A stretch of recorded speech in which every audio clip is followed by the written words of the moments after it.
What's up, everybody? This is Edward back with another video. Don't worry if you hear some clickety clankety bullshit in the background. Also, don't worry if you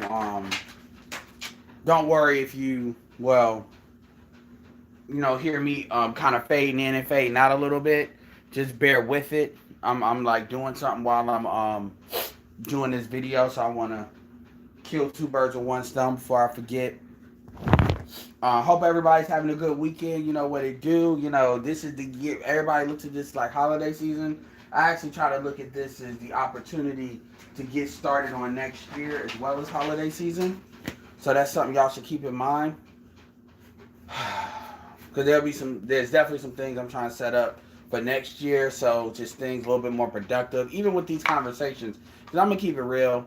I'm fucking tired of talking about black women all the fucking time. Because at the end of the day, they're gonna do what the fuck they gonna do, and whatever's gonna happen is what's gonna happen, whether that's positive, negative, and that's true for everybody. So in this case, I actually want to talk about it's really not a response because let me say this first. Number one, I fuck with Ramyil. Number two, there needs to be people that kind of go all the way. When I say left field, I'm not talking about in a bad way, but have like strong positions. So some of that stuff can be massaged out, but realize that people will take those positions. And number three, I didn't listen to the video, so I know fantastic. They had 6-person panel. I didn't listen to the video, but I know what Ramyil has said before in regarding this topic, and I kind of listened for maybe a couple of minutes. But overall, they had a lot of time. So this is just speaking in my opinion, just based on the concept. So I want people to be very clear with that. I'll put the video and definitely subscribe to Ramyil too. Because Ramyil is one of these voices that a lot of people try to shut down because they just can't. It's funny because people always get mad at me, but there's quite a few people that's really to the side of me that I'm the reasonable one. I do see myself as a reasonable guy, but the point is, there's people that really try to silence Ramyil. Just like how they trying to do it at BGS, they try to shut shit down. But this is something that I think you have to kind of. It's not about putting it in the middle, but it's kind of like putting all the cards on the table. So let's start here. The concept of this video is there's a difference between blaming white supremacy for everything as a revolving door, like a revolving excuse mechanism, and then basically saying understanding white supremacy as a concept as kind of like the standard operating procedure that a lot of white people will default to and often will default to. There is a reason that they are where they are. It's not because they're the smartest. It's not because of, really, if anything, I would say cunning is probably cunning with a smaller group of people under the idea that they're superior, which is really what's kept them together.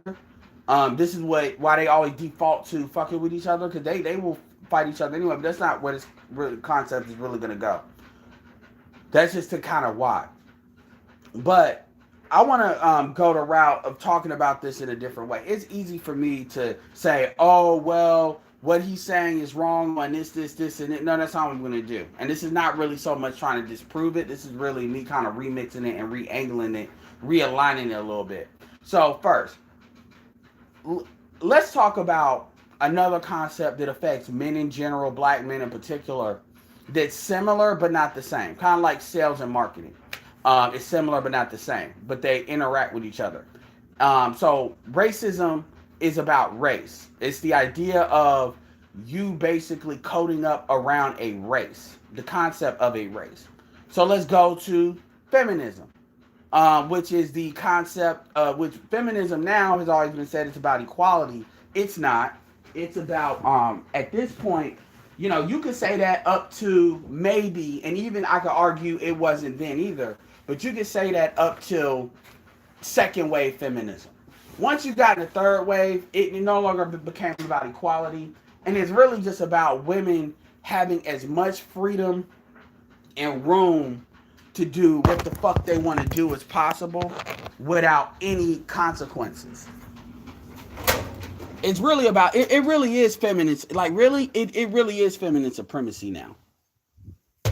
It's not and I in fact I want to do a video. I really, and see, the problem is you do a video like that, you might get a channel targeted This is why it's important to this is why it's important to build lists and shit, because then I can say, okay, let me create a video, or you do this on a smaller channel that can't be affected, and we just invite people to the video, plan it out a little bit, and really have a conversation about feminine supremacy, because that's what this really is. At this point, like, ain't no fourth, fifth, sixth wave. No, it's feminine supremacy. It's the same thing. It's a similar concept as to how white people view white supremacy. You got women that don't want to operate in logic. They operate in I'm a woman and I say so. Perfect example is when Billy, this Midwestern chick that was on Solo TV 84, Solo asked him a very basic question about having kids, and she said, "Well, if he lay with me, then that means he needs to be prepared for a baby." It's like, bitch, if I didn't nut in you and I wore a condom, like, we did not decide. You decide to have a baby. That's not something that, oh well. And then you wonder why all these bastards happen. Now, to be fair, I think she's married, from what I would understand. I don't know, but I think she is. But the point is, just that stance alone, Tariq Nasheed will call out I'm white and I say so stance. That's called I'm a woman and I say so stance. Because in anywhere where it's any kind of balance, you wouldn't hear a female say some stupid shit like that, because even other women would check her on that. Right? So that's what I'm talking about. And Jason Black, to his credit, has talked about feminine supremacy. I've heard Professor Black Truth. Every once in a while they'll talk about it, but that's feminine supremacy. And I'm not trying to make the comparison to try to make me right. That's not the point here. The point here is more about environment. So, keep in mind, bear with me, I'm freestyling. So, pretty much, yeah, what's up, y'all? What's up, Junker and Big Poke? So, pretty much what you have is feminine supremacy, or the idea behind it. BGS has some really good work on this. Um, it's 50 years old now. I mean, we're in 2020, let alone 2018, and the shit started in 1968. So that's 50 years. 78, 88, 98, 08, 18. So we're more than 2.5 generations into this shit, right? And you see the results. And for those of you all that don't know, abortion became legal in 73.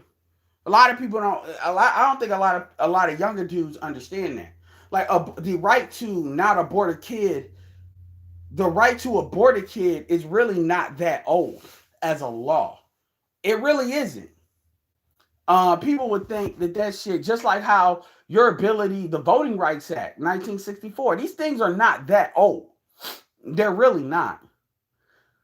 And I mean, the real Voting Rights Act that really made sure we can vote. While people talk about voting for Trump, and if you want to vote for Trump, vote for Trump. That's what I'm talking about. The right to vote is actually that. The right to vote for the fuck you want to vote for. But my point is, these things are not that old.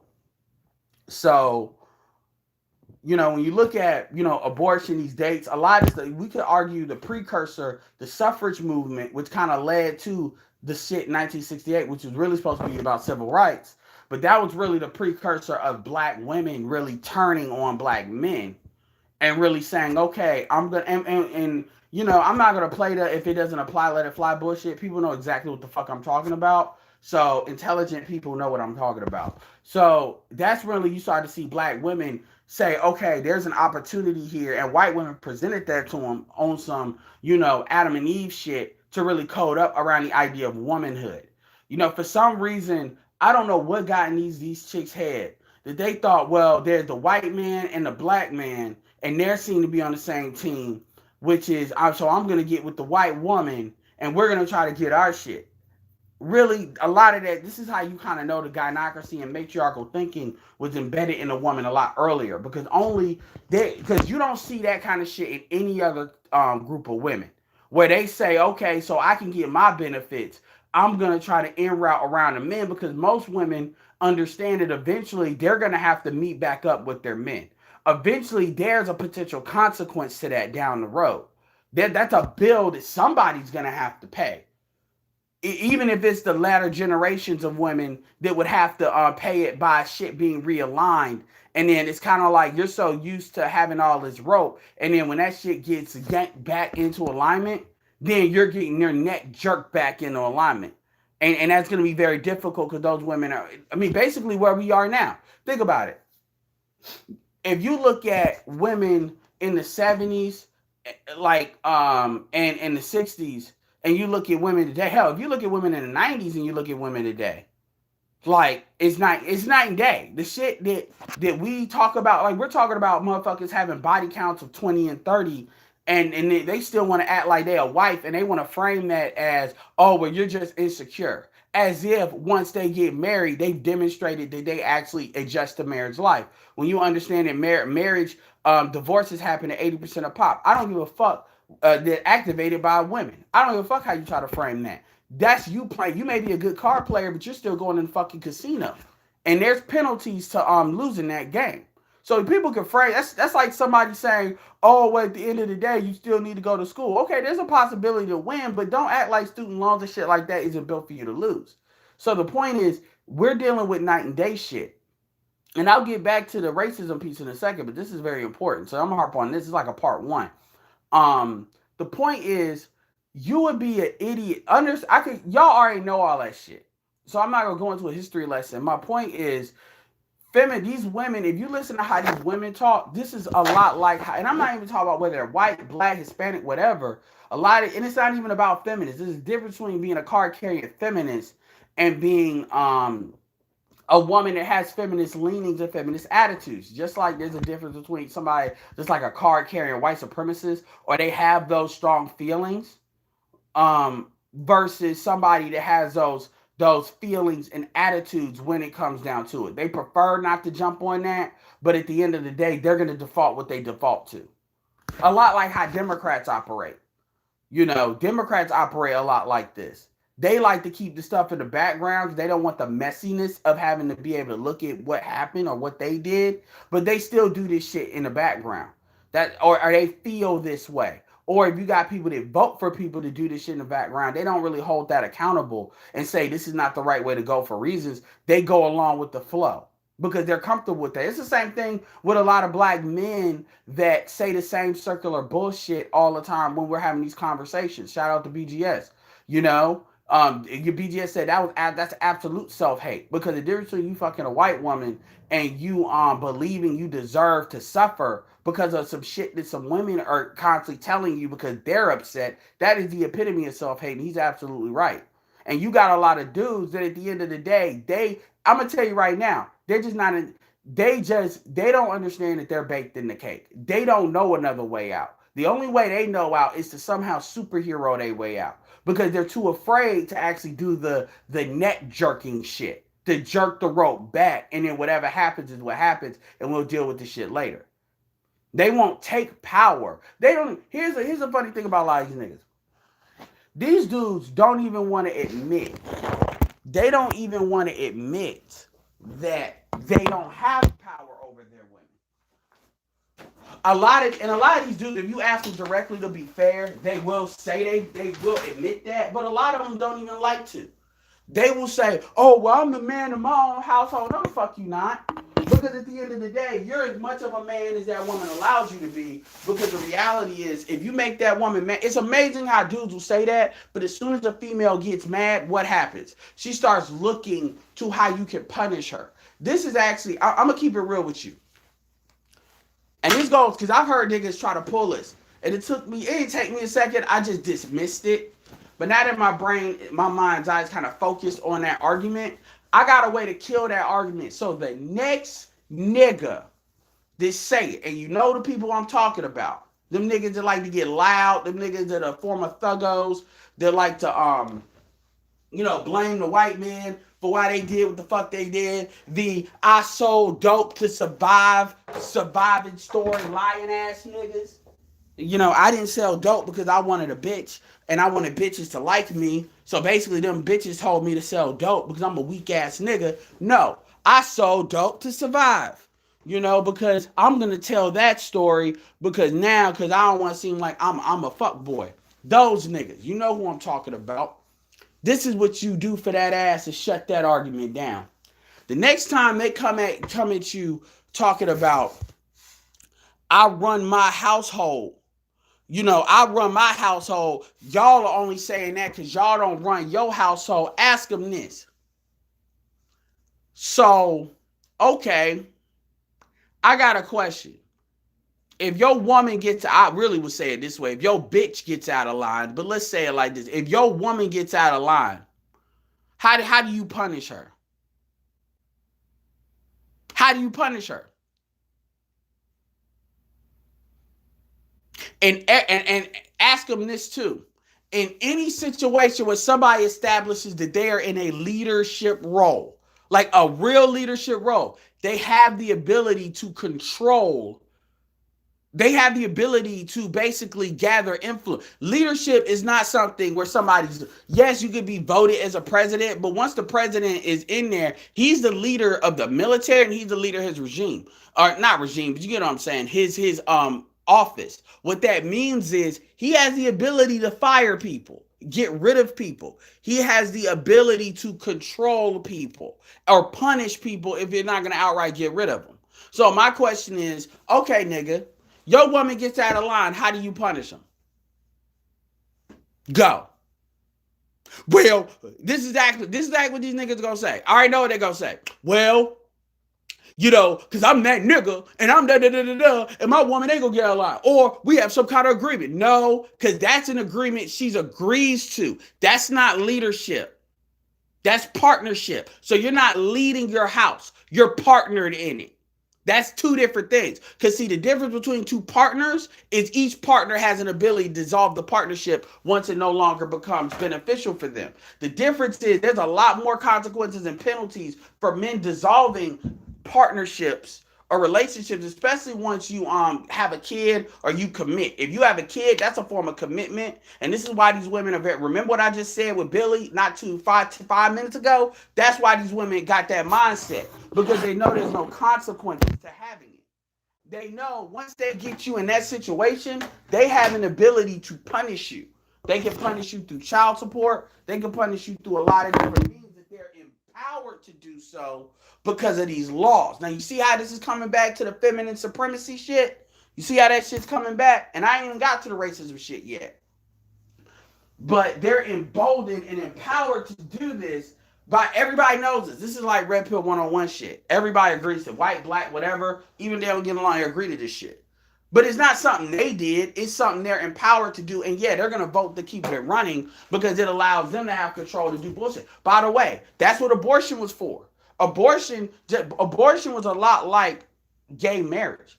It was designed to be this last little linchpin to really take away consequences, the natural consequences of women just throwing their pussy around.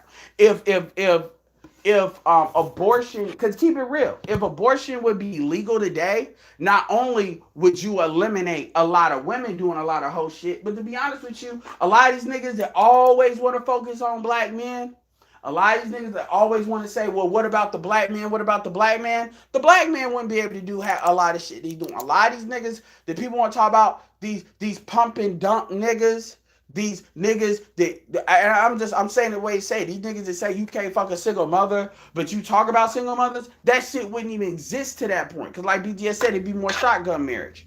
You wouldn't be able to do that. It would be harder. That's why motherfuckers had to do the multiple family thing, but they had to have the money to make that shit work.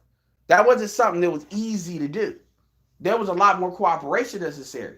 So when you unlinch that linchpin, you basically, and by the way, this is not just black people. White people are dealing with this now. They're just far behind.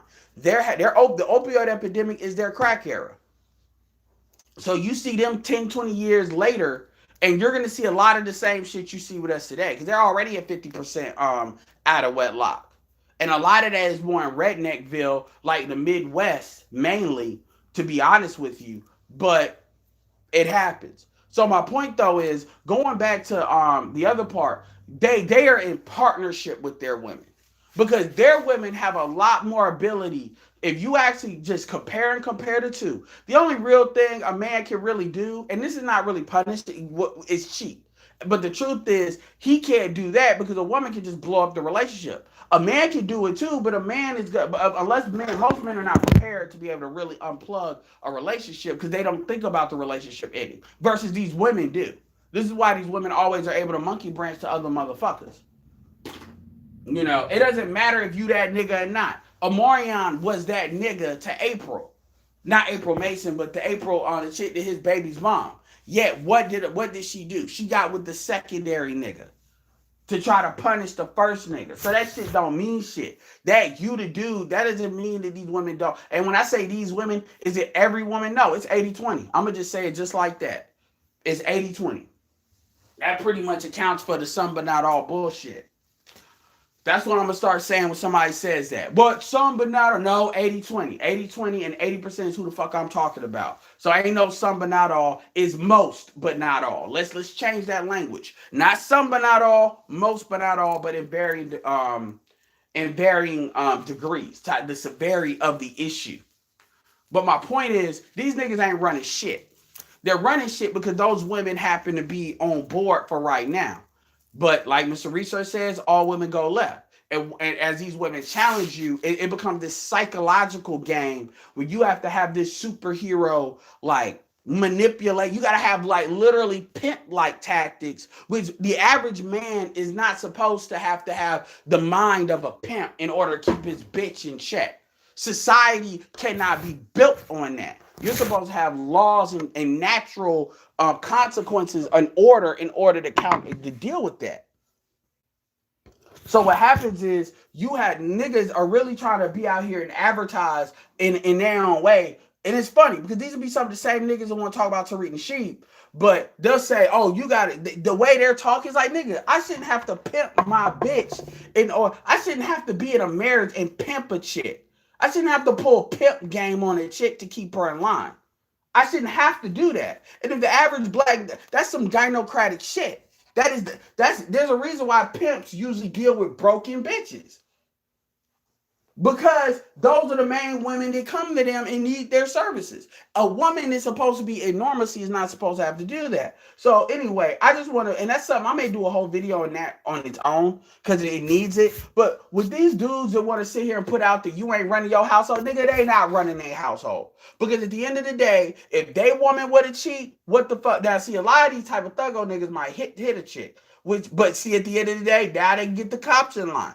You have nothing. What can you do that she cannot counteract? Because when she gets, and I'm going to give you an example. When she gets with that white man can do a lot of shit. That white man can leave. There's a reason why interracial dating amongst black women and white men is so solid. Part of that is the black woman don't want to see that she's failed. She see the white man's a prize. I'm talking to women that engage in it.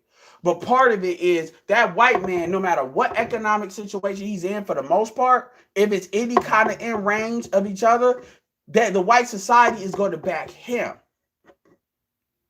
That's the difference. She doesn't get to pull the I'm a woman card in Me Too. Black women don't get the ability to use Me Too and use all that feminist supremacy shit on a white dude. Because racism is going to trump that. It really is. Those codes are going to trump those other codes because those other codes are not designed to be used that way. It's not. So for the most part, the pattern you'll see is this is why black women, this is why it's always a white man left a black woman. It's very rare that a black woman will leave a white man for a couple of reasons. That power reason and that psychological internal reason. Which is what they were baked in the cake based on the very racism, right? That white ice is colder shit. This is why when you look at most of these interracial couples, it's either partnership where the woman is making as much or more money, or it is, and I've seen in direct home sales and direct business, I've seen this. So I've seen this every time. So this is not some shit that I'm just talking about on some television. I'm talking about this in real life. Usually it's these women are programmed, and when I say program, I mean they're cultured that way, or it's that dynamic. It really is. And they will try to act like that's not what it is, but that is exactly what it is. So this is an example to give you a comparison of how stuff works and how stuff is adjusted. But my point is, these women are partnered with you. You're not leading them. Because this idea of there is no situation, you cannot show me any situation in leadership where when somebody's in a leadership role, they don't have the power to enforce their leadership, at least while they're in the leadership role. This bullshit where, well, as long as a woman every day decides to accept your leadership, that's not leadership.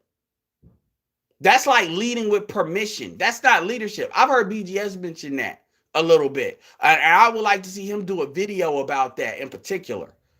Leading but with somebody's permission. Well, the president leads with the people's permission. Yeah, every 4 fucking years. But it's hard as hell to impeach somebody. Look at what people are trying to do with the impeachment now.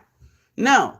You get a certain amount of time. And then you get to renew your contract if we're going to talk about in modern times. But like even amongst a marriage, if women blow up a marriage, women get a lot of goodies for that.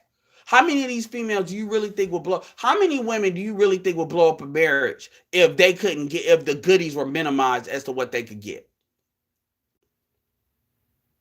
They wouldn't.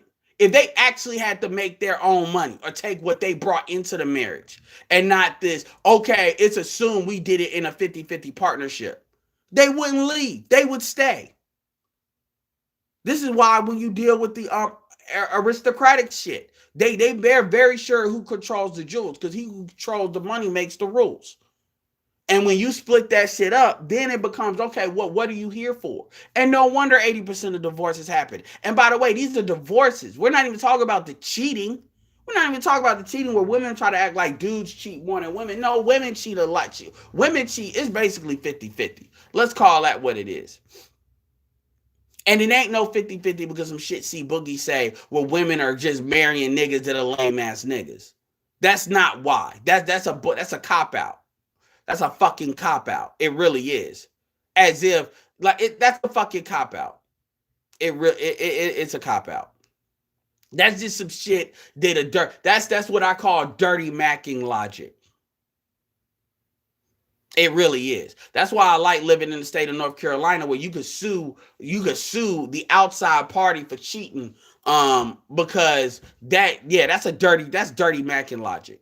But anyway, I just wanted to address that part because I'm starting to hear niggas say that and they think because nobody responds to that's like a legit argument they can push. No, that's not.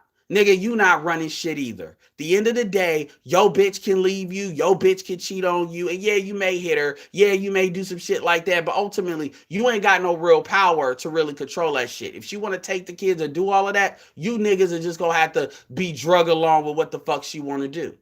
Because real talk, that's the real control y'all got. They may be cool, and I'm not trying to be anti-marriage or anything, but I'm saying, just like that, you have nothing more solid than what a boyfriend and girlfriend has. In fact, it's less solid because at that point, she has leverage. Versus if you deal with a boyfriend or girlfriend, you just charge her. You can't just charge a female to want to act out of pocket. And eventually, because they always test this shit, they're gonna start getting bored or doing whatever. So I want somebody to tell me that. I want somebody to tell me if your chick get mad or if you get mad at her, what are the ability you can punish her to keep her in line? Other because that convincing and game manipulation shit, that's not real leadership. That's not leadership. So you're not leading your household. You're not. Well, what about white being in a white men? The difference is, you notice how the kids are more likely to turn on the woman if the woman is on some bullshit. See, a woman can be on some bullshit in a black family, and the black man can still be in the household, but you even got the man trying to cater to that. And people would say, well, that's not me. It may not be you because it may not be overtly done every day. Like you may not be getting your shit checked. A woman squatting up on you every day, but they do it passive aggressively. And that's where a lot of women have these battles. Black women are one of the few that actually will overtly step to your face. Oh, some stupid shit.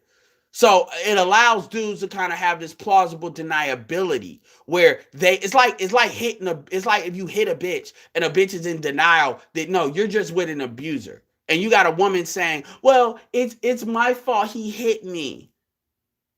Like, no. Probably the dick is good enough. That's the dick telling you that. That's your pussy talking. Telling you, well, that's what that is. Because trust and believe, there's always another reason. unless it's some straight codependency shit. There's always another reason. But my point is, if a dude is hitting you, then if he hits you like twice, he's an abuser ass dude. Unless you done did some crazy shit to warrant it. No, that's a dude that likes to hit. And notice how when these women are in these relationships, it's never that nigga ain't a man.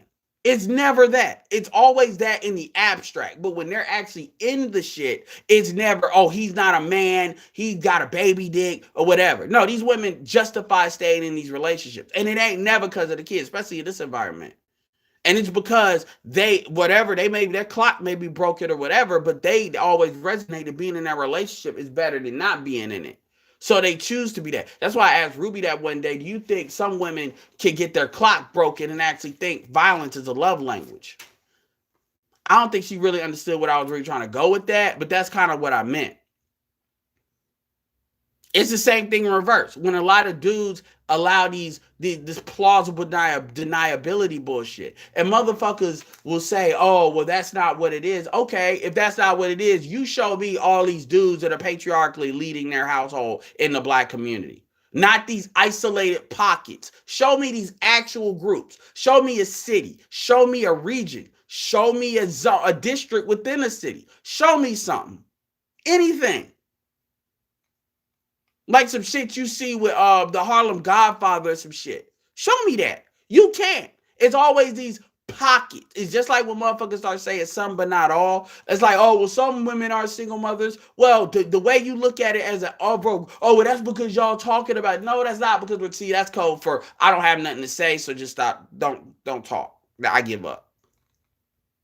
So we know what it is at the macro level, at the aggregate. There was communities that were flourishing during the foreclosure crisis. There will be communities that are flourishing during this next recession.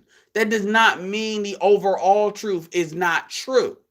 And this is really an IQ thing at this point, when people allow emotions to interfere. Now, the first half hour, I talked about that shit because that's important. Now we're going to flip back to the racism piece. So any of y'all that just came in here in the last 10 minutes or less than that, it may sound like I'm just be doing a direct response to Ramyil. I'm not. Pretty much the first 30 minutes I spent on this video, I spent talking about really the gender dynamics as a juxtaposition to race dynamics. Now I'm about to transition to this race shit. All right, here's the deal. There's a difference between using racism as a revolving door of excuses, just like you can use gender as a revolving door of excuses. Just like how as a black man, you could say, okay, we're in a gynocracy and these women are getting more job placement than I am. They're getting all these things. Because that is true, that you elevate the women in order to disrupt a group. That's really what's going on. Women are the buffer class. That is very much true. Ramyil ain't denying that. Nobody in the manosphere is denying that for the most part, except a lot of these pocket blue pill, these want to be like these hyper masculine niggas will try to deny that, or they'll try to massage it because they know they can't deny it, so they'll try to massage it a little bit. So with that being said, nobody's denying that. So does that become an excuse all of a sudden that well, I ain't shit because all this stuff I just said in this last 30 minutes, that's why I ain't shit? No, you ain't shit because you ain't shit. Because there's still you still in America, there's still options within the navigation. Even if you want to date a black woman, there's option. You can still date an ADOS black woman. You just gotta filter them out. You gotta recognize you go younger. You can still date non-ADOS. Even there is no one size fits all solution, like I always tell you all. But there is a solution that can be custom made and created for you in your life. You just gotta be clear on what the quality of life is while you're looking and all that shit. Now, going to the same thing with the racism thing. No, like I always think that Ramyil is talking about using racism as an excuse, as his revolving door default. That, well, I ain't shit because the white man. No, that's not why you ain't shit. Yes, white men have an advantage, but you see white people falling off even with the advantages they get. At the end of the day, if there's a difference between that and then understanding your environment and being very, very clear on what your environment is. That's what I'm talking about, and that's what I always advocate. Do not be one of these goofy ass niggas that are out here, and it's a lot of dudes, whether it's black conservatives or whatever. These dudes that they kind of go the opposite route, where they wanna hold on to this idea that racism is just a figment of your imagination. Look, I have a wide, diverse group of people that I deal with, but I can tell you, under a lot of shit, you can see the shit. When it comes to competitive, like I always tell motherfuckers that say that shit, have you ever taken something that a white man is coveted? Have you ever outcompeted a white man for something? Not even white, a Hispanic, Asian, anybody that, hell, black person too. But it's some different shit when you take something that a non-black person wants, whether that's a bitch, whether that's whatever. There's some different shit. It ain't the same rules that they deal with when they're dealing with somebody else. And they always want to bring other motherfuckers involved, and they always feel like honor goes out the window, and they want to cheat. They want to overwhelm you with bullshit. And usually it doesn't get to that point because they usually have stuff baked in a cake that makes it so you can't, it's not even easy to do that as a group. So you usually get these pocket dudes that can rise up above all of that. You know, yeah. And I'm talking about from a competitive standpoint. And I'm not talking about competing one on one. I'm talking about with motherfuckers they're out beating. Some of them do, but a lot of them don't. They'll just cheat. You don't care about competing one on one or anything like that or doing business. They're gonna do anything they can do. They will do. Now, some people can say that's just Darwin and nothing, and they might be right. But at the same time, you know, you as a man, like one of the 48 laws of a power is to not, you know, one of the laws. I had to reread that book, but it's not like outshine the master. There's a reason for that because once you do that, you become a target. If you can't outshine, once you want to do that, then you need to be able to make sure you can fully conquer his ass. I'm not saying white men are the masters, but I'm saying white men have the dominant position. And you got black men that, quite frankly, if you outshine black women, they gonna try to undercut your ass. Now, we can understand that that's on some feminism, gynocratic codes, but we can't understand that white people do that on some race codes. You know, BGS just did a video talking about hard targets versus soft targets, which is the idea of in New York. Y'all should check that video out with them trying to get black Hispanics out of there by stopping frisk. So they're creating an environment in which black people don't want to be there. Then somebody said, well, that's not necessarily racist. They're committing crime. So black people commit more crime. Black people commit crime amongst each other, sure. But everybody does. Like there is, I mean, you can look at the opioid epidemic right now and see that black people really ain't got shit to do with that shit. Yet the impact, all these fucking shootings, black people for the most part ain't got shit to do with them mass shootings. But you have what you have, right? So it's what gets covered too. And you have to understand the difference between what the media is saying out loud and as an overall narrative. Now that's a little bit different than the April Mason shit, because we're talking about local media and we're also talking about some tape. Motherfuckers are really not leaning on what the cop said. They really leaning on what that tape showed and comparing that. So just FYI, in case people want to think people are being selective with that. But my point is, when you understand the history of this country, they've always controlled like where you are and where you're at. It's been seen for a while. Look at how few people are in California, black people. You see the numbers change. And they're not just changing because motherfuckers are not just moving because economics. Yeah, some people are doing that, but that's not what everybody's doing. A lot of people are being pushed out. Now, you can either believe that or not believe that. That's a choice. But you be a fool to not, you be a fool. I'm talking about anybody, because this isn't coming from one person, to just pretend like none of that shit is happening. Because the very gynocratic shit that we deal with is powered by white supremacy. The reality is our women would not be able to get as out of pocket as they've gotten without help from somebody. And it ain't just black men falling the fuck back. Part of it is that, but it really is this emboldenment, this emboldenment of laws. And now, even if I was talking to white people, I wouldn't say all white people are responsible for passing these laws. For them, I would say it's plutocrats. Because the plutocrats do that as a mechanism to control white people, white men. That's the classism part.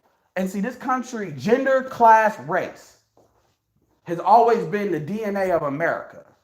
Shout out to Warren Ballantyne, because I heard that from him, and that's a really good brother out there. I wish he would do a YouTube channel. In fact, one of the things I might want to encourage him to do one, because that's a dude that really, he's really on top of it. But that's the DNA of America.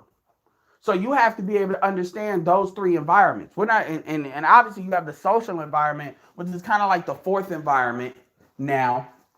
But these environments and these layers is how you navigate. Like if you go into a physical, you know what I'm talking about. There's different layers, and I'm making it sound more complicated than what it is. It's not that complicated because a lot of stuff is instinctual. It's just you looking at what you see. It's not you making excuses saying, "Oh, well, these are white people, so I can't navigate." Because there's a difference between you dealing with a white person individually and you dealing with white people as a group, and that depends on the group. But this idea that you don't see any black people in any dominant positions, and that's not by accident. See, we always try to act like, well, black people don't do this, black people don't do that. No, a lot of the shit that you do see, it's not highlighted, not paid attention to, because black people don't have their own infrastructure on a lot of stuff. And that's not by accident either. This is not about blame, it's about acknowledging a wall. If you can't acknowledge that there's an obstacle, then you will forever. If an obstacle never reaches your radar of consciousness or your awareness, it's something you can't feel, see, touch, then you're never going to be able to solve it. This is why in the Bible or in Catholicism, to deal with a demon, you have to be able to say its name, because that's a form of you being able to be aware of it. Part of human ingenuity is once humans are aware of a problem, then they believe no matter how awesome that problem is, then now they can formulate a plan to deal with it. That's what made us the apex on this planet. Is basically our ability to deal with problems that we shouldn't have been able to deal with. That works individually as well. So if black people are out here saying white supremacy is not a problem, then the devil doesn't exist. Then it's free reign. Now, granted, there's more black people that do the opposite, which is why he said what he said. There's more black people that will say it's not about that racism is a problem, it is the problem, and it will use that as an excuse. What I would say to black people that do that is this. I would say, first of all, okay, you're aware of the problem. How are you dealing with it?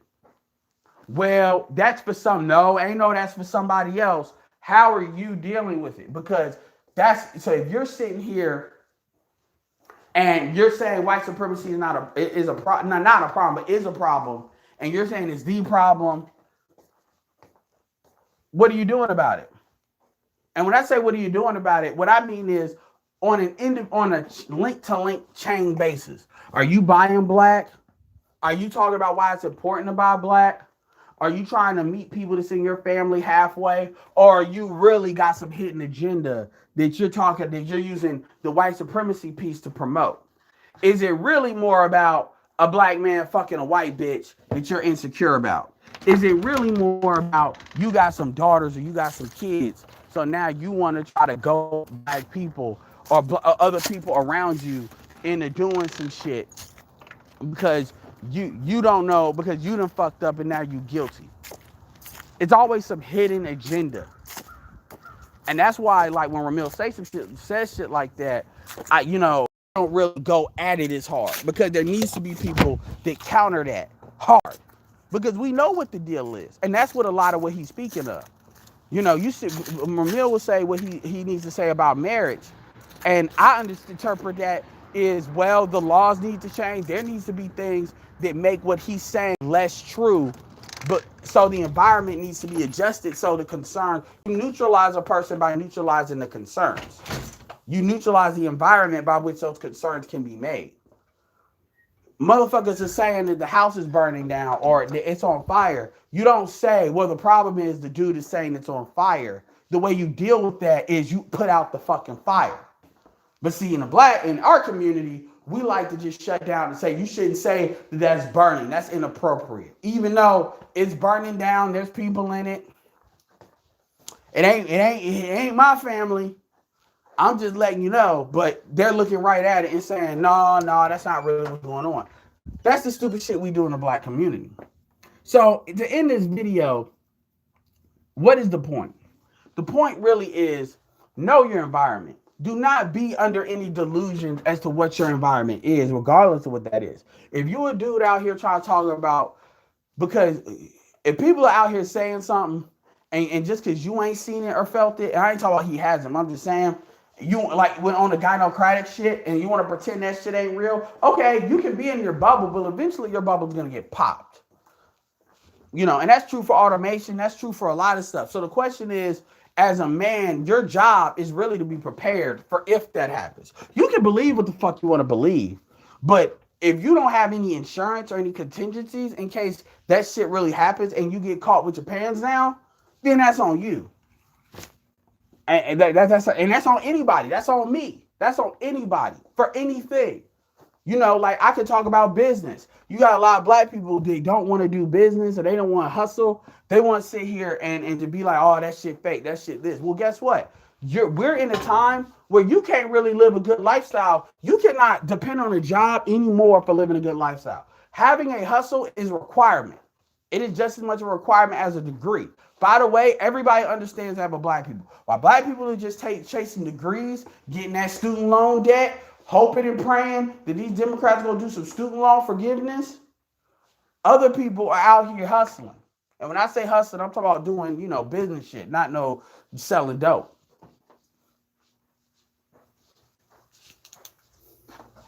It's amazing, and that's another interesting point too. It's amazing how black people get with real business, but when it comes to selling drugs, all of a sudden black women want to get on board. And you know who you are, because that's not everybody, but y'all know who I'm talking about.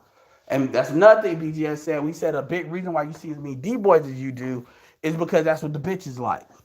And I've even heard women that try to be quote unquote pro-black, like Chrissy say that. Ooh, I dated D-boys. I've heard parents say that. Ooh, I dated. They talk about dating D-boys like they talk about dating doctors and shit. And they don't understand that something is wrong with that. They don't understand that. It never dawns on them. I'm like, do you realize you're a D-boy bitch?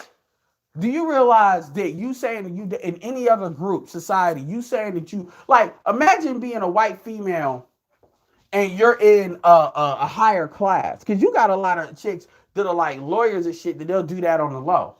And they say they dated like a dude that sold pills or some shit like that. You're automatically going to be seen as a fucking loser. If that shit that's a way you actually knock out somebody's reputation.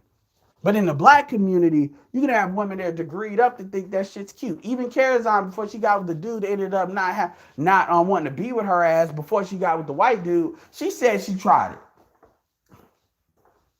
Yet she doesn't yet it never, ever, ever, ever dawns on her that could be one of the major reasons as to why that dude charged her like he did. Because why would you deal with a female? Why would you fuck with a chick that thinks, I'm not trying, look, for y'all that follow me, y'all soul shit, and y'all have changed your mind around, that's cool. But I'm just saying from another person's perspective, like, let me say, y'all gonna get mad at me for saying this. I don't give a fuck. But this is like the closest thing off the top of my head I could think about. If you found out a girl you was dating likes to fuck dudes that could potentially be gay, like I don't believe in bisexual men, like that concept, but let's just say that, right? You would look at her funny. In fact, let me say this a different way. If you were dealing with a woman that you knew liked to fuck non-black men, you would look at her funny. It wouldn't matter how she is, what she is now, how she's showing you. You would look at her funny. That might be a deal breaker. You may still be fucking her, but that might be a deal breaker as far as you marrying her or getting a long-term relationship. That's kind of like what I'm talking about. In fact, we'll do you one better. Kind of like a single mother. A woman may not be a bad woman. I know a lot of great women that are single mothers. Straight up. But at the end of the day, that's not something I'm going to commit to. It's not. It's the same thing with that. You deal with a female, I don't give a fuck what her degree is. You find out that she deals with D-boys, there's something in the back of your head that's going to be like, she has a propensity to deal with D-boys. Unless you come from that. And even if you do come from that, that doesn't necessarily mean you're not going to have problems. A lot of times women don't like, they like to make it seem like it's not what they do, it's who they are. But see, at the same time, they don't know who the fuck they are in the first place, if that makes sense. So they're constantly trying to be these different people because they can change. They're all these people at the same time and they don't even know it. And then I don't think it ever dawned on Karen that, and this is just me completely speculating, just knowing what she said years ago about that situation, that I don't ever think she's actually taken a post-mortem as to why that dude charged her like that. This is a woman that literally created an entire platform, an entire economic concussive bomb, basically trying to tell white men, trying to punish all black men by telling black women to basically jump ship, seek out all races, leave the black man. Notice how when black women really get mad, they always default to that. And I'm gonna tell you why that is. That's because black women operate a lot like white men, and where they actually think black men give a shit. Black men know where the D is. So they know you bullshitting when you say that. And that's why white men have not really figured that shit out either. Because they always will talk about your women worshipers, and they're like, that doesn't bother me. It bothers you a lot more that we're fucking your women. Because you say our women worship you, but you're supposed to be in a dominant position and your women are fucking us. They can't rationalize that psychologically. This is why they start doing the cuck shit. Because they really can't psychologically rationalize that. And a lot of black women operate in those same like problem programming mechanisms. And a lot of black women actually get angry when they see black men don't get angry when black women hop the fence. Because they see that as another sign of disrespect either. They see that as like a confirmation. But the point is, Karen created all that bullshit. I'm waiting for something, by the way. She created all that bullshit, and she probably never did a real post-mortem as to why that dude did not want to fuck with her like that. She probably never asked herself really that question. Why did he charge me? Because that's what he did. Why did he charge me to the game? And I'm probably telling you, he probably detected a lot of this. Number one, she's annoying. But number two, he probably detected a lot of shit I'm talking about right now. He probably said, the fact that you even like to entertain that bullshit tells me everything I need to know about you. And the problem is, a lot of black women don't understand that. So they think they can go in Nicole, they can go to April, they can go to Shira, they can go to these females that's gonna tell them what they want to hear. When in actuality, the problem is you. And yeah, changing how you act is going to adjust your outcomes, but ultimately you can't get a blood out of a shark's mouth once they have it. That's where that programming all the way early on comes into play. When somebody's program, it's set. You're not really going to change it. They're really going to try to default. They're going to try to look for the environment to allow them to default to what they want to go to. And a lot of people don't understand that. But anyway, I digress from that. My point is, you need to understand the environment you're dealing in.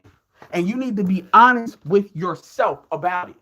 And this kind of back and forth argument, because what happens is a lot of people will sit here and they'll have these stances where it becomes, okay, I need to prove to you white supremacy exists. Or I need to prove to you that it doesn't exist. No, it's about understanding the environment as you see it. And he can be right if he's coming at it from the perspective of a lot of niggas use white supremacy as a crutch, an excuse to not do shit and not try shit. That's absolutely fucking true. That's damn true. That doesn't mean it doesn't exist. It's just we're debating on the degrees at which that shit actually fucks your shit up. Because the question is, here's the real question. If I drop your ass off in Africa right now, would you do better than you being in America? We know the answer to that question. So therefore, we know the answer to that question. Now, if you talk about black people as a group, we still know the answer to that question. It's more debatable at that point, but we still know the answer to that question. We know the answer. You're better off here.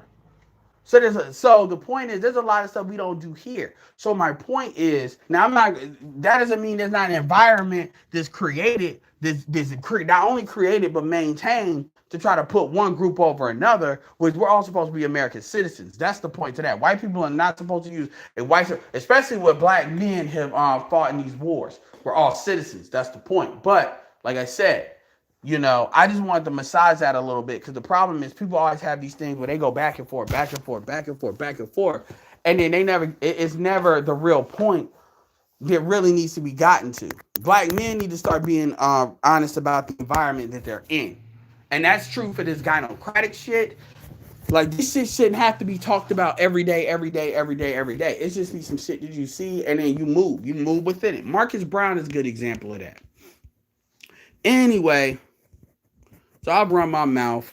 So what's up, Craig the Tech Guy? Yeah, man, we need to, I need to hit you up, give you my email or something, to where we could talk, because I'm really going into 2021 to start talking about some of this, media that's out here, some of its entertainment shit, video games, just some shit like that, outside of this bullshit. Let's see. Yeah, David Monroe, it is the right to kill a baby. That really is what it is, and people try to act like it's not. And see, here's the problem: that same shit. Now you have a population, everybody's talking about population control, but now you have a replacement level, and everybody knows that abortion. One of the key things of abortion, which is those early feminists that wanted it, was to help control. White women are always on code with their men on controlling black people. Y'all need to, folks, see, this is what black women don't, and black women are black people. They need to stop trying to act like they get this exception. Any exception you're being given is being given as a mechanism to fulfill that mission. But black women ignore that, and that's really the damning part. And that's what black women don't want to acknowledge.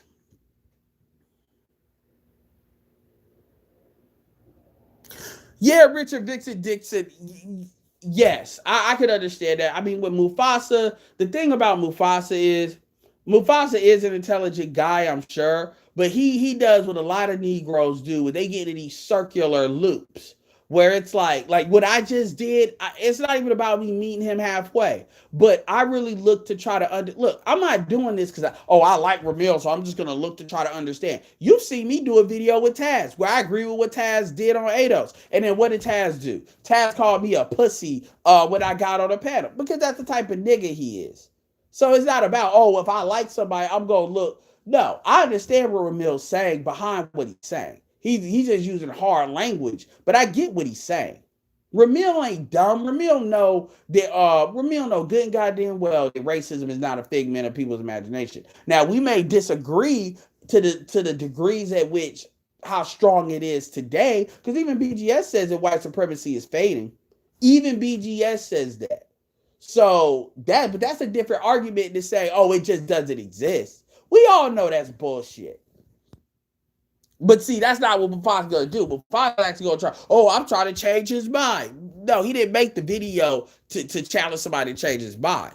So I'm looking for, exactly what are you really saying, so I can argue against that if I don't agree with it. So even if I don't agree with something, I want to know exactly what they're saying, not the language.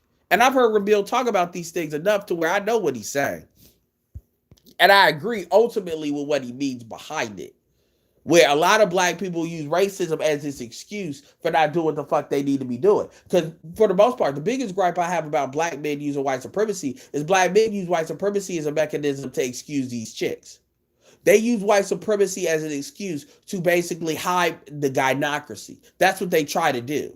And they don't understand the gynocracy is literally what we deal with every day, is a living embodiment of white supremacy. Because black women wouldn't be able to do this shit to that extent if white men weren't behind them. They wouldn't. And we all know that. But see, we can't talk about that. Yep, 80 tweets in full effect. Exactly, Richard. Just like I said, they're only the proxy. You're absolutely true. But I'm going to tell you something that Mufasa said that I absolutely disagree with. Mufasa tries to use this. Let me tell you exactly. I'm going to tell you this is something he said when I was on the panel with him. And this is what we went back and forth about. Mufasa will try to say, well, you just said that, Richard. You just said that men are so gone on these whole as a proxy. Let me tell you what a lot of these Hotep pro black dudes try to do. They try to say, well, white supremacy is the real problem. So why don't you in route around the women and just deal with the real problem? The problem is your women, you can't separate from your women. That's the issue. And that's what Mufasa, we spent a half and we spent like 45 fucking minutes going back and forth on that. What Mufasa does not understand, and this is that guy, that's the gynocracy in him, is you cannot, it's like, okay, if you go to war with somebody, let's say you two different countries and you go to war with somebody. You can't really realistically go to war with somebody if you're like 50, if like half of the people ain't even really on board with what the fuck you're doing. This is quite frankly why it was so hard for Syria to fend off a lot of those rebels, because uh, Assad's regime was built on a coalition. It was really built on a coalition of minorities, of people that were invested in him. Otherwise, the majority would fuck them up. That's really fuck them all up. But they didn't necessarily agree with all his methods. It's the same thing. You cannot be. This is why America and its propaganda is so powerful. Because, see, really, in the normal world, you would have 40 million people. This is what white people are afraid of. You would have 40 million people that could potentially just completely turn on America at any one point. You got what, 12 million men, which is not that many, but you got people that could be doing a sustained resistance. You don't see that in America. America is generally very united when it comes to dealing with other outside countries, and this is something that's always perplexed a lot of other countries, especially understanding America has a history of slavery, because nobody else has really been able to get away with that and put that together and still be able to have a united front.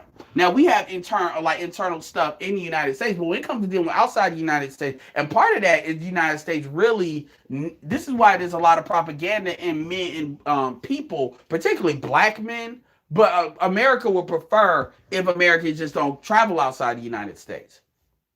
So a lot of television is really geared to, especially outside the Western world. So if you notice, this is where the Huts and all that comes into play. Because they don't want you going outside the United States. Because if you go outside the United States, you're getting out of the purview of ideas that the United States bakes you with. This is why I always tell black people, fuck the pussy. Yes, I use that as a carrot, but really, that's not really the main goal. That's why I tell black men to travel. And this is why a lot of black men, they talk shit about passport and shit like that. Most of them are stupid as fuck. Because they don't understand that. They talk about that you ain't taking care of home, or you ain't doing this, or you ain't doing that. I'm like, that's not the fucking point. I'm telling them to travel so they can be better people to take care of home. The pussy is just an en route to get them to go. But once they're out, just being in that environment on its own does a lot. But going back to it, Mufasa, he doesn't understand that. He will try to use white supremacy to hide behind these women. I'm like, dude, you have women that you grow up with that are training the boys, they're teaching the boys. There is no mechanism to separate those boys from these females. The laws actually empower women to keep control of the dudes. So there is no in route, because you can't separate the men. We don't even have schools for boys. Black women don't even like schools. Black women, as much as they talk about gynocracy, they don't want gender separated schools. They want schools where they're preferred, but they don't want schools to where they're separated. There's a reason why black women are like that. Yes, you have some that talk about homeschool. Shout out to Nomalia, Shally Moses, stuff like that. That's a minority. It's a minority of a minority. Let's cut the bullshit. So Mufasa does not understand you cannot deal with white people when all white people have to do is just go use your women to basically undercut you. And even if you're like black men cannot beat white men when white women will get on code and black women won't. That's just facts. And it's not about, well, if we start fighting white supremacy, black women will get on code. No, they won't. Just like how they get on code for these very niggas that end up going to jail. Get the fuck out of here. And see, Mufasa believes that. And he cannot. And we spent 45 minutes trying to exercise that thought out of his brain, and he refuses to do it. So Mufasa does exactly what Ramyil really is having that conversation about, is he has this like circular loop that he can't crack out of. So he can't understand what the fuck I'm saying. See, I can go both ways. Because I can talk to Mufasa about the environment and how to navigate and how to win in it as an individual, and hopefully building up people around you as a group. And then I can talk to Ramyil about what Ramyil is talking about, saying, look, I acknowledge what you're saying, but don't like have these blind spots to these landmines. Because the higher you go up, remember, Bill Cosby tried to act like that, and look at what happened. But the point is, I could go both ways because I understand what the core stuff is, and I know Ramyil understands this too. But I would side with a dude like Ramyil before Mufasa because Mufasa can't understand that. He won't. I don't know if he can or he won't. But he keeps on wanting to let these chicks off the hook. And he does not understand that until you address the female issue, it's like having a Trojan horse and you still got soldiers in the Trojan horse in Troy. And you like, man, you got a whole battalion of them motherfuckers, but we about to just worry about these people. No, man, as soon as you go to sleep, one of these horses are going to come out because you've never plugged that hole and addressed that. But man, no, white supremacy, no. You want to keep talking about white men because you want to take the conversation off of black women. You don't want to. It's like in sports.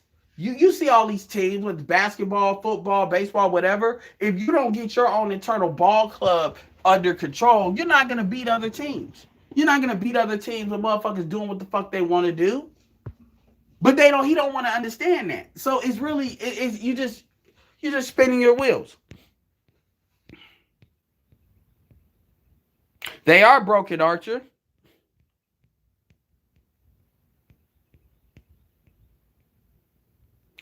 Richard, that's true. That may be true.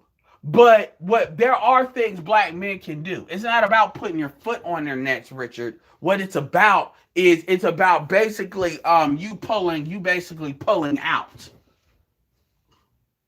And black women it has to be heir apparent that black men, because that's the one thing. Other groups are not gonna step in to deal with black women. Black women are only conditioned to deal with us. We are much more able to step into other roles of other groups than other groups of men, than other groups of than what women can step in. We're much more easier to go into other groups than what other groups are able to come into us.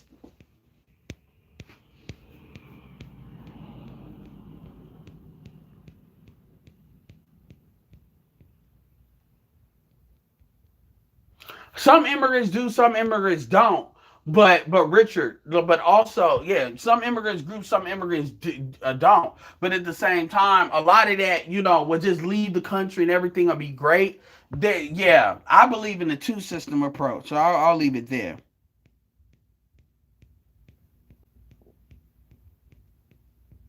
I would say they cheat more now.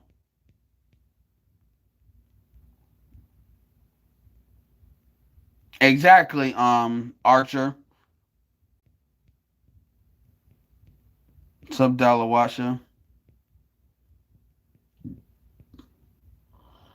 Yeah, yeah, they do see them. It's funny because they'll see themselves equal, but they're taking on roles. They're not taking on equal roles. They're taking on leadership responsibilities. It also needs to be equal as far as men's ability to leave the relationship.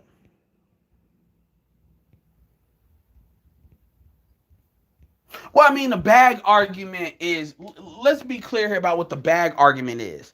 The bag argument is nigga trinkets. The bag is consumerism. And think about what they're saying when they say that. I want and see the funny thing about K Michelle was not raised that way either. So that's telling you when a woman tells you what a bag is, they're talking about their values. And they're talking about they have consumeristic values. I was listening to 104.3, and I just had it on for a brief second, but last night, but it was a question that somebody asked where they were talking about a dude, a black man, a black woman, because it's a black program, talking about getting married. And dude had like $22,000. Now, this bitch, and I'm gonna call her a bitch because that's what it is. She wanted to use that to have a very lavish wedding.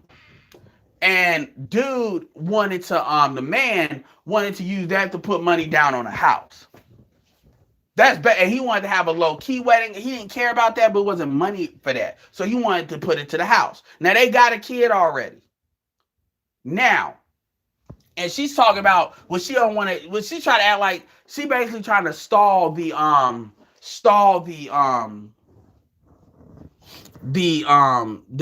engagement. And I love how women always talk like that's a new hustle, by the way. And I need Donovan Sharp, I need BGS, I need somebody better than me to talk about that, because that new I'm engaged bullshit. Now you're gonna hear a lot of women starting to say, "Oh, I've never been married, but I've been engaged." Man, bitch, please. It only matters if you jump the broom. Fuck that engaged, because engagement don't mean shit. That's like a promise ring. I don't want to hear that shit. Because I'm starting to hear that more and more. And that's something that you'll hear next year. Oh, well, I've never been married, but I've been engaged a couple of times. That shit don't mean shit to me. So y'all can go to hell with that. I've been engaged. That's some hustle where they're gonna be like, okay, I can't be a single mom and hold myself off being a mother because that shit has been shit on so much. Now we gonna play the engaged card. We gonna play the almost card. No, fuck that. But anyway, back to what I was saying before. They were even the women, it was like two dudes and three women that called in. And even all three women said, they said, one woman in particular said, you could always renew your vows like 3-4 years down the road and just have do it that way. And I say, see, that's smart. Because I get it if you want to, because of the way black men are going to think is, I get you want a wedding. But look, you know what it is. Let's get this house. Let's be good. And then later on, if once you build up to something, then if you want to do that shit, we can do that shit. But a wedding is a fucking show. Let's do it small, do it bigger. But see, that's the critical thing. And I know women can have that. And it's like one woman said that, and the other two just agreed with the dude. But then, granted, these were older women. They were old, but you would tell they're like either late 30s, early 40s, or like 40s, mid 40s type shit. But the point is, that's common sense. That's common sense. That's all that is. It's not me giving them credit. I give credit for them women have common sense. But that woman, the way they made it sound like she was sticking to her guns. She did not want to get married unless she could have a show. And that's what she's saying is her values. That's that consumeristic stuff. I get people want shit. I get women want shit. I have no problem with that. And I have no problem with getting women shit. But god damn it, this shit when you think you old and you entitled, bitch, no. And that's what it means when people talk about the bag. When you hear a woman, like I even hate women even saying that. Like quite frankly, I can't remember the last time a chick or like any female around me to use the term a bag. Because if I hear that shit, I'm like, what the fuck? A bag? A bag? Oh, I need the bag. That's that Instagram social media fake lifestyle bullshit. And you notice these chicks that talk that shit the most, they never fulfilled. They always do the Nicole Murphy shit, hopping or being home wreckers. That's consumerism. Anyway, that's a video in and of itself. Dude said, what is a D-boy? Thank God you don't know. What is a D-boy? He's talking about these fucking D-boys. What's a D-boy? It's Doughboy, which is, yeah. Oh, we got another. I don't know. What is it with me? Like, what? I don't even talk about white folks like that. So I don't know why I always attract these, like, loser-ass white dudes.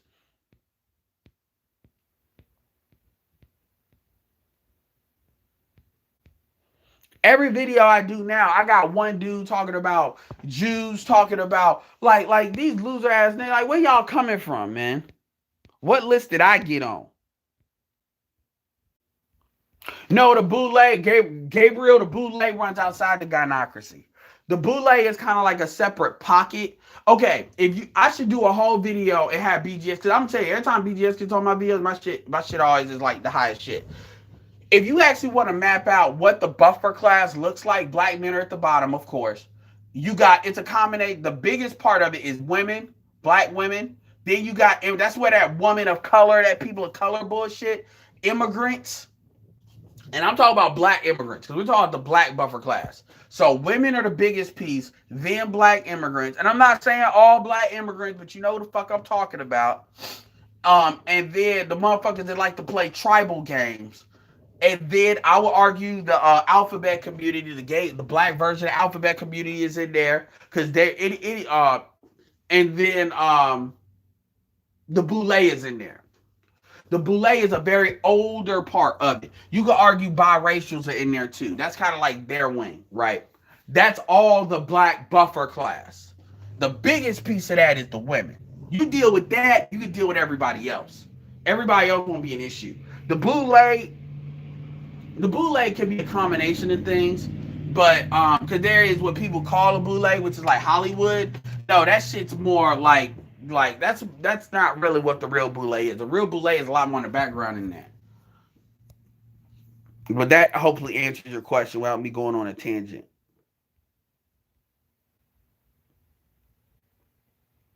The difference, there's a little bit difference between the boule. A lot of it's different. It's there's levels to boule too. It really is, because really the talented 10th is not necessarily the boule, but it's kind of like in that kind of scheme. A lot of these 92 octanes and shit like that. And it's not like organized in the way that a lot of people want to make it sound like it is.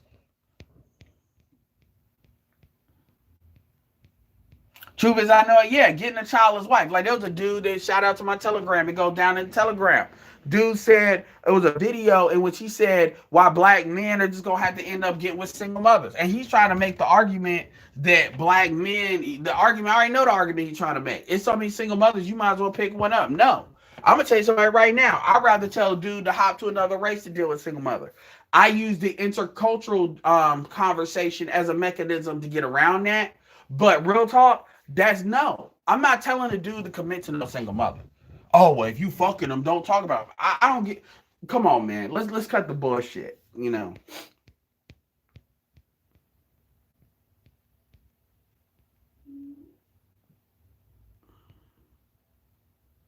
No, he doesn't. And it's obvious. And there's people that I deal with that it's not even no point even having a conversation, because they're always going to default to what they default to. So it doesn't matter. Here's what you gotta realize. The videos that we don't have 50,000 videos on a gynocracy, by the way. And we don't need that many. We just need to promote the ones that really hammer the point. Here's the thing. What y'all need to understand is something very simple. You're not gonna convince everybody. That's not the point. The point is these motherfuckers at 22, 23, 22, 21, 18 to 23. That's really who you really should be getting. Most of my viewers are 25 to 34 and 35 to 44. That's actually most of my viewers. Most of my viewers actually slant older. They already know what it is. Really, the viewers, if I would aim somewhere, and I've never aimed like where my viewers should be, I should want to get younger people. Because like people that's like 20, 28, people that's 18 to 20 ain't really go, 21 ain't really gonna come into this. It's really 22 to like 26 is really the sweet spot. Because those are the people that see this shit in real time. They see the women as they are now, not know as they've been in the past, so they're gonna just harp on that shit. That's what y'all gotta understand. That's why it's important. I keep telling people, we need to do an initiative to get in these barbershops and shit. Like, for real. That engage. Okay, now I know where I am. The bag. Bitch, fuck you. I'll give you a bag. And I'm not even cheap like that. But bitch, I'm owed a bag, bitch. Like, your pussy clearly shows you not owed a bag. Because it's funny how my thing, this is where I understand where Obsidian is coming from. Look, I don't play the select, non-select game, because people are select. If you know how to pick your targets, you can be select with the targets you pick. I mean, let's keep it real. There is yeah. My point is, but to the extent that we're gonna have that select argument, like the dudes that are quote unquote select for the women that we're talking about, they're not asking these niggas for bags, so they're not worth bags. That's not a real prerequisite. That's kind of like that trick shit. When you try to put dudes in the trick. That's why Tariq, Nasheed, and all of them always talk about don't get put in the trick bag. Because a lot of these dudes, they not putting in the trick bag. So when they ask you for a bag, they're like, it's a lot of niggas you ain't ask. That's why as black men, y'all gotta be willing to walk away for these chicks. No, I haven't heard about Pastor Gray losing his church. Appreciate it, underrated mind. No, for real. Because the thing about it is, and you're gonna see us start to do more network related stuff, which is we're gonna have channels talk about different stuff because it all don't need to be about all the stuff about black and all that. Like I get tired of it. And I want to do this video and really focus more on racism. Exactly, man. Tomorrow. Shout out to Man Tomorrow. Yeah, for real. But yeah, and I got my brother's 23 years old. So a lot of y'all are younger than my youngest brother. And the reality is, the stuff we're saying is not stuff you're not seeing. And y'all know good and well, all these chicks ain't off the chains and wilding out. It ain't all of them. I would say it's most of them, but it ain't all of them. But y'all know it's enough out there that y'all know the difference. Not that there's enough out there, but there's enough that y'all know the difference. But the thing is, what if you're under 24, under 23? What our job really is in this conversation is to let you know that there was a time before, like before 2000, and I can tell you right now, this shit has been off the chain since 2010. This whole decade, like we're at the end of this decade. Damn, we're at the end of this decade. I got to vote for Obama. I got to vote for John Kerry. So remember, so Obama wasn't the first person I voted for. And all y'all need to know is this shit it's been like this. This has been like this since the whole 2010 decade. This whole decade, it's been like this, and it pretty much was leading up to this even in the 2000s. It was just more in the background because you didn't have social media where to the extent that you have it now, because that was relatively a new thing in the regular 2000s. That's y'all need to know. This ain't some new shit. This ain't some shit. Even the shit that I'm talking about as it is, it ain't even on his story. Last 20 years, this shit has been standard operating procedure. And by the way, y'all, if y'all 23, 22, so that means y'all gonna be mainly getting y'all 30s in the 2020s, this shit is only gonna get worse. Now, granted, it may get better because a lot of people are running y'all are in a unique age. Here's the thing. To anybody listening to me that's like 21, 22, 23, really 24, because y'all will be like my age by the time 2030 comes in. This is the benefit you all have. The benefit you all have is actually twofold. Number one, you all are you all just like how I can go down like 7, 8 years or 10 years to like a chick that's 23. I typically won't go past 10 years, but obviously as I get older, I'll have to accept that rule. But my point is, you all are going to be dealing with women that's going to see such bad shit happen to women that are like my age and women that are older. Like, it's going to be like running in a buzzsaw, and they're going to be like, I don't know what the fuck I want, but I know I don't want to wind up like that. So a lot of these women are starting to zag rather than zig because they see the buzzsaw and it's so heir apparent. They're seeing the K Michelle. They're seeing bitches having to get their ass taken out because they did the fake injections. They're seeing the shit. They're seeing how obvious it is. They're also seeing how much shutting the fuck up and not having an attitude can actually help them or keeping that shit in check at least. So, and that's even, and the younger you go, the more they see that shit. Now, granted, they can go the opposite way and hoe it up. But these dudes are getting so ruthless now. These females are hoeing it up, are just getting ran through so fast and so hard that it's starting to be obvious as to what they're doing because they don't have any governors on what they're doing. So the women that want to do the same bullshit are actually running. They're running off the rails a lot faster. And the women that want to at least have some act right about them, they're kind of being rewarded for that. Also, and that these are people at your age. The women that are younger, it's going to get more heir apparent because as you all get older, like you all get like 26, 27, 28, 29, a lot of this stuff that we're talking about would be well kicking in. The recession would have kicked in by now, and there's going to be some after effects of that shit. A lot of this reorganization of the economy that's really been happening all through the 2010s that started in 2007 is kicking in where motherfuckers, it's normal for motherfuckers to have multiple jobs unless you got to hustle. Automation would have kicked in. So a lot of these paper push this shit, these women being hired. The diesel era would have kicked in. So a lot of stuff is going to kick in at that time. And so you all are going to be in a much more advantaged situation. And another thing is, even if folks ain't listening to the quote unquote manosphere, they see this stuff. They see shit. So you already got what 53% of black men that don't have kids. That's where we are now. That may get that's gonna balance out. But the thing is, a lot of this damn government shit is gonna kick in. Real fucking talk. We don't know if we're gonna get a Democrat in the White House after Trump. Like real fucking talk. It just depends on who runs. Yeah, what up, Nicholas?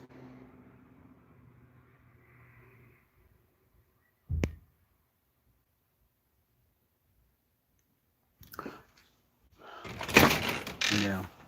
Well, as far as the money topic, I mean, I'm gonna tell you something, Gabriel, like real talk. Don't be quick to talk. Like Glenn and Cameron will tell you this. Don't be quick to talk about money or lead with money, because real talk. If females are because this is what I'll say straight up.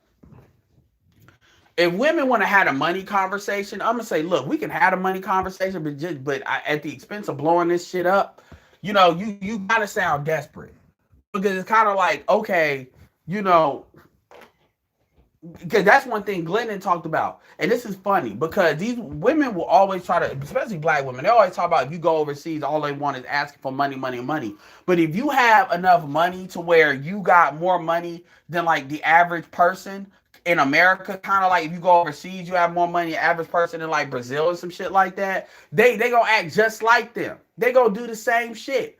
They gonna start asking, like Glennon said, like it was like a 23-year-old bitch. And she was like in college education. She gonna ask him for $4,000. Like, what bitch just dropped? Oh well, that ain't 4,000. See, this is where game changer. What he was saying was dumb. Where he was saying, well, $4,000 ain't nothing to some people, but that's disrespectful. That's like, really, I don't know you, bitch, to be asking me for $4,000. It don't matter if I'm worth $1 billion. Who the fuck are you? It doesn't matter that that's a drop in the bucket. I didn't get to where I am by giving random bitches $4,000 or buying random bags for bitches.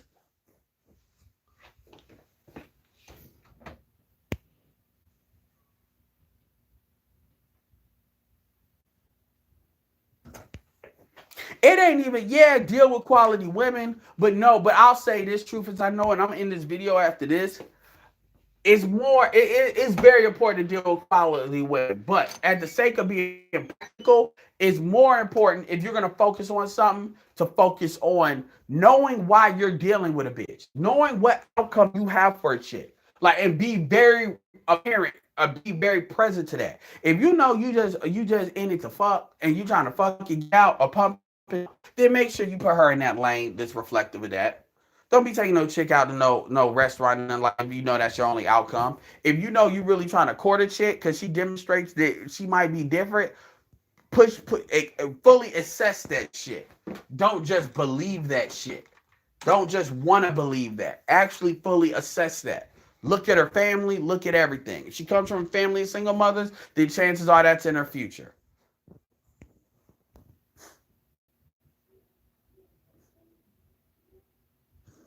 And that's another thing too. And the truth is, I know it is right. That's one thing I'll say too. When I say have a program, have a 5-year plan. It have a and, like Jeff Bezos said, he's flexible on the details, but he's uncompromising on the vision. Don't be one of these. I'm surprised I made it to 30 niggas. Which you don't hear that a lot anymore, but that's when I was growing up. You heard a lot of that. Don't be no, I'm surprised I make it to 35 niggas. That's code for I'm not prepared for being that. Make sure your credit, have a program. Make sure your credit's right. Make sure, if you got your credit right, you got your money right, get a house roommate with somebody. So you paying them room rent. Like get your shit right. Like stack your shit on that level. That's a program in and of itself. I'm not saying y'all should get married, but but what I will say is y'all need to have a contingency plan that if that's ever a route you want to take, you know how to take it, you know what you need to do, you know how to vet the women, and not only that, if you need to end the relationship, you know how to exit out scathed. even if you're not going to get married, you should still be educated on what the system is and what the system of divorce is. Too many dudes get caught with their pants down, and that's where they get fucked. You should already know before you get married, if this ends, this is how I'm gonna go about doing it, and prepare for that from the jump. Don't let nobody tell you that if you go prepare for the end, it's most likely to end. That's game. Anyway, it's been an hour and a half. What time is it? Yeah, 2:35.